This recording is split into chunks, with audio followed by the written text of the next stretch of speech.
Salut les pros de l'entraînement, j'espère que vous allez tous bien. Dans cette vidéo, on va chercher à renforcer le membre supérieur avec un travail en hypertrophie. Avant ça, il faut rappeler que la force développée par un individu dépend d'éléments structuraux qui concernent la structure du muscle, d'éléments nerveux qui est l'utilisation des unités motrices et en trois, en rapport avec l'étirement qui potentialise la contraction.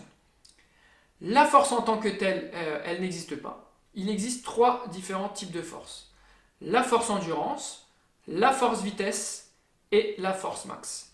En fonction de la charge utilisée et du nombre de répétitions, la force utilisée sera différente.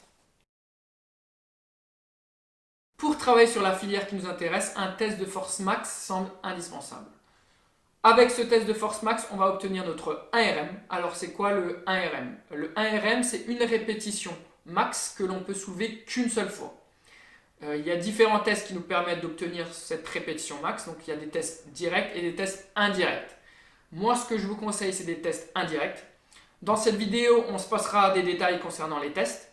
Elle pourra faire l'objet d'une vidéo spécifique par la suite. Revenons à notre thématique qui est le travail en hypertrophie. Alors l'hypertrophie, ce n'est pas une force en tant que telle. L'hypertrophie, elle permet d'augmenter son volume, sa masse musculaire. Ne pas confondre la force max avec l'hypertrophie. Ça n'a rien à voir. L'hypertrophie s'explique par 4 causes principales. En un, une augmentation des myofibrilles, donc c'est ce qui constitue les fibres musculaires. En deux, un développement des enveloppes musculaires, donc c'est ce qui entoure le muscle, le tissu conjonctif. En 3, une augmentation de la vascularisation dans les fibres, donc plus de sang. Et enfin, une quatrième cause, mais celle-ci, elle n'est pas clairement définie, mais l'entraînement en hypertrophie pourrait conduire à une augmentation du nombre de fibres.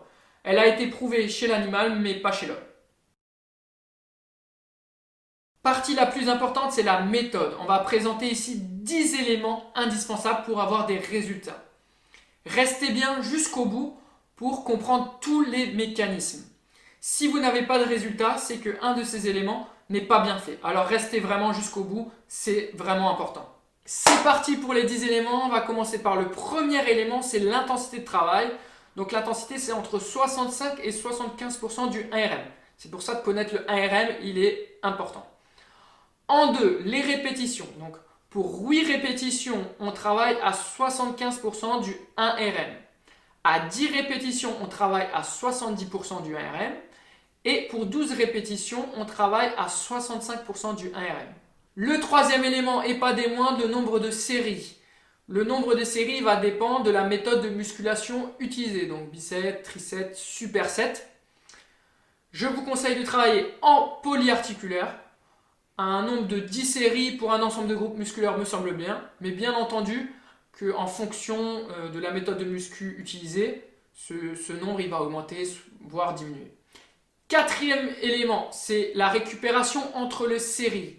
Alors c'est 1 minute max, très très important. Il s'agit de fatiguer le muscle, donc pas des temps de récup trop longues, 1 minute max. Cinquième élément, c'est la compacité de la séance, c'est-à-dire la durée de la séance. C'est 1 heure maximum.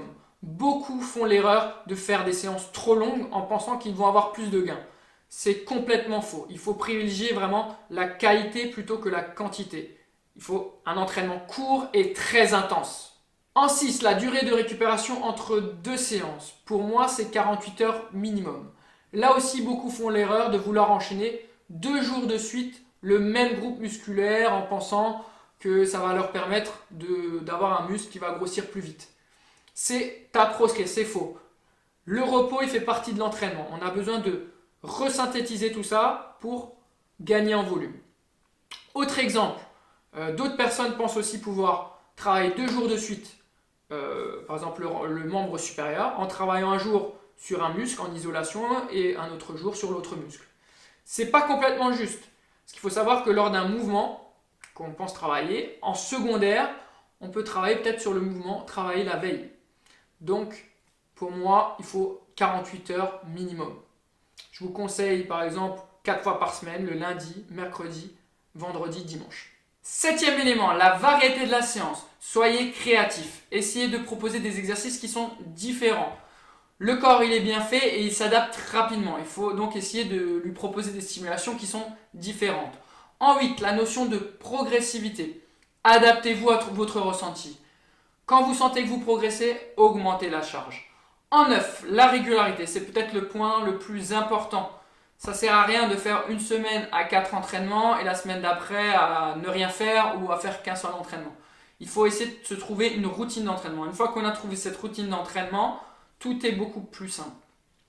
On sait que si on arrête 2 voire 3 semaines, on perd jusqu'à 10% des gains obtenus. Là est l'utilité d'avoir un coach. Le coach, il va nous permettre de rester motivé dans l'activité et voilà, d'être derrière nous pour nous booster, quoi. 10e élément, c'est l'alimentation. Alors celui-là, je voulais garder pour la fin. Vous savez tous qu'il est super important, surtout avec un travail en hypertrophie. Quand on travaille en hypertrophie, il y a beaucoup de casse au niveau du muscle et des fibres.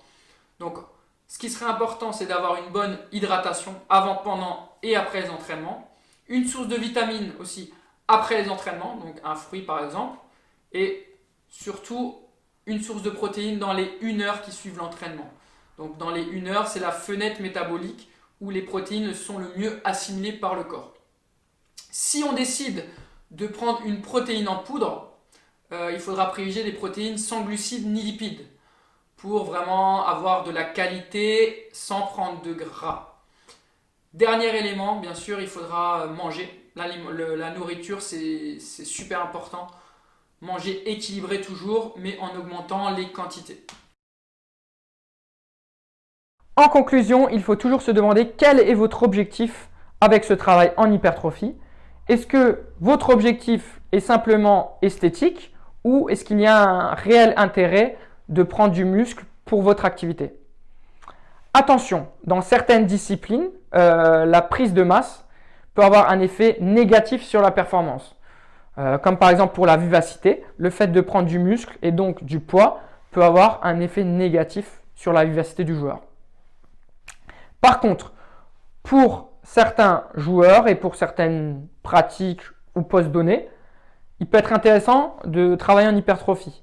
Donc ça concerne des joueurs qui sont frêles, qui sont maigres, et donc cette prise de masse peut leur permettre peut-être de mieux résister au contact et donc d'être plus performants dans leur pratique.